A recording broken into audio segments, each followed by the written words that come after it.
Está na hora de mais um Passado da Hora! Eu sou o Rex, seu apresentador com milhões de anos. Hoje vamos falar de uma época em que todos os brasileiros tinham de engolir café com leite na hora de votar. O Brasil dos anos 20. Ah, pois é. Me derrubaram, né? Eu, Dom Pedro II. E o Brasil virou uma república. Nada de monarquia. Em 1894, eles passaram a escolher um presidente da república. Mas os eleitores não tinham muita opção. Claro que tinha opção, café com leite. A dupla que conquistou o Brasil. Não querendo ser metidinho, mas sendo muito metidinho, devo dizer que vocês entraram antes da hora! Ramizes, fala um pouco sobre as eleições pra gente. Olha, no tempo dos faraós não tinha eleição. Os candidatos a faraó eram filhos dos deuses. No Brasil dos anos 20, as eleições eram controladas pelos grandes donos de terras chamados coronéis. Cada coronel fazia os eleitores de sua região votarem nos candidatos que ele escolhia. E se alguém não obedecia, acabava que nem eu, dormindo no caixão. Ou acaba como eu, virando esqueleto. Mas como os coronéis faziam para ter certeza em quem o povo votava? Vamos ouvir de quem entende. Ele come livros e devora fatos. Nerd. Olá, Rex! Pelo que eu li nas páginas que eu acabei de comer, controlar as eleições era fácil. Primeiro, porque o voto não era secreto. Segundo, porque nem as mulheres nem os analfabetos podiam votar. Pouco mais de 1% dos brasileiros votavam. Era um país de poucos leitores, poucos eleitores e poucas opções para quem, como eu, adora um bom livro. Que coisa, hein? O que será que a Esmeralda tem a dizer sobre isso? Olha, Rex, não era só as eleições não, menino. O exército brasileiro também estava um horror. Faltavam armas, remédios e os oficiais ganhavam pouco. Nos anos 20, os tenentes, que eram muito numerosos no exército, se revoltaram. Esse movimento foi chamado de tenentismo. Ô, nomezinho original, hein? Valeu, Esmeralda! E agora, it's time! Chegou a hora do cara a cara com o Marechal! Fala aí, Marechal!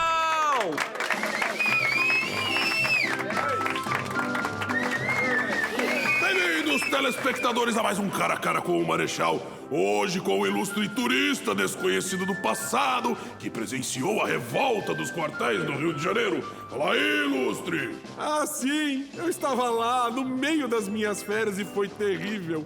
Eu me lembro como se fosse hoje. Era 5 de julho de 1922 e eu tomava minha água de coco em Copacabana. E foi quando 18 homens deixaram o quartel e lutaram com as forças do governo no meio da praia, num sol de rachar.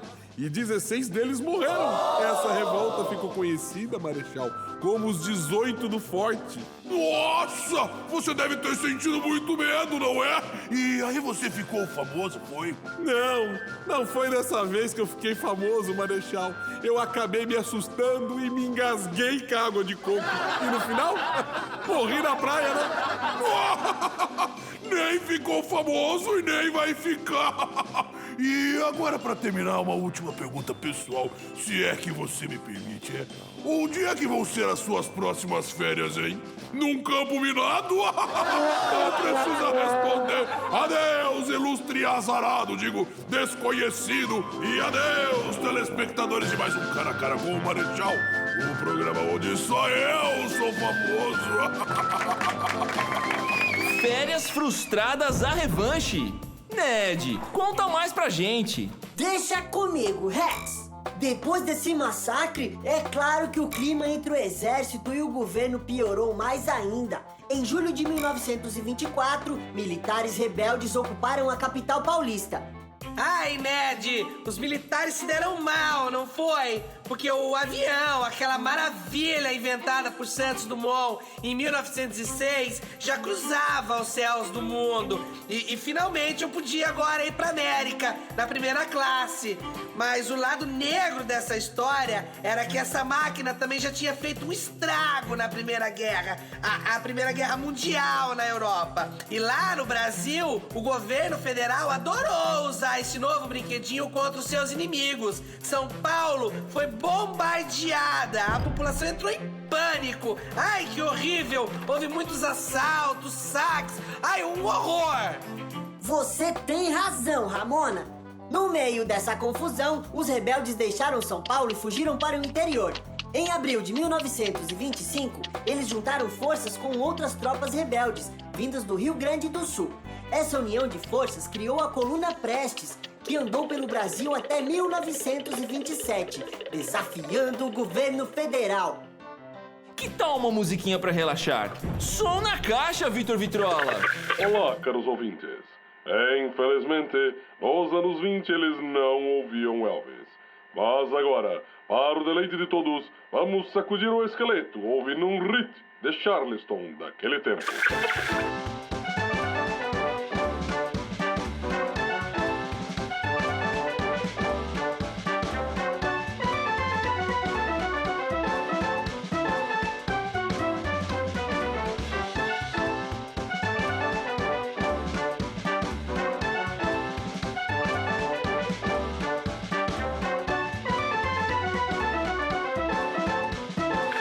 Nem se eu tivesse pernas eu dançaria essa música, hein? Odeio sapateado. Vamos saber o que o Ned tem pra dizer sobre os novos presidentes. Paulistas e mineiros ficavam trocando de lugar na presidência, sempre com o apoio dos produtores rurais. Ou seja, quem mandava mesmo no Brasil eram os fazendeiros. Mas nossa indústria estava começando a crescer, graças à Primeira Guerra Mundial. Nessa época, o café representava mais da metade das exportações brasileiras. Mas, obviamente, muitos países estavam mais interessados em vencer a guerra do que beber café. Bem, o comércio brasileiro com outros países diminuiu muito, principalmente com a Europa. O jeito foi produzir aqui mesmo produtos que antes vinham de fora. Aço, cimento, por exemplo, começaram a ser produzidos no Brasil nos anos 20. A emenda saiu melhor do que o soneto. A economia estava mudando. Em 1929 aconteceu a mudança mais radical. A economia dos Estados Unidos quebrou, a famosa quebra da Bolsa de Nova York. Eles eram os maiores compradores do café brasileiro, ficaram de bolso vazio. Milhões de sacas de café se amontoavam nos portos sem ninguém para comprar. Ai, que horror! Quando a bolsa quebrou, o presidente era o Washington Luiz, aquele gato bigodudo. Ai, me abana! Em 1926, ele se elegeu como candidato de São Paulo. Ou seja, seguindo essa tal de política café com leite, o próximo presidente deveria ser um candidato de Minas Gerais. Mas esse metidinho do Washington Luiz preferiu cuidar dos interesses dos produtores de café. Ele lançou Júlio Prestes, governador de São Paulo, como candidato. Era o fim da política café com leite. Aquela dose dupla de café paulista fez o leite mineiro ferver de raiva. Os mineiros, então, apoiaram a candidatura do gaúcho Getúlio Vargas. Júlio Prestes venceu as eleições de 1930, mas Getúlio Vargas não aceitou a derrota. Com o apoio de tropas de várias partes do país, como Minas Gerais, Paraíba e Rio Grande do Sul, ele derrubou Washington Luiz em 24 de outubro de 1930. Através desse golpe de Estado, Getúlio Vargas virou ditador e governou o Brasil até 1945. Ned, nosso tempo está acabando! Atenção, velharias! A ampulheta está quase no fim! Voltem todos aos seus lugares! Nos vemos no próximo Passado da Hora! Chegou a nova dupla que conquistou o Brasil, só! Te arranca daqui que agora eu vou de carreira solo, tchê! Agora vocês passaram da hora!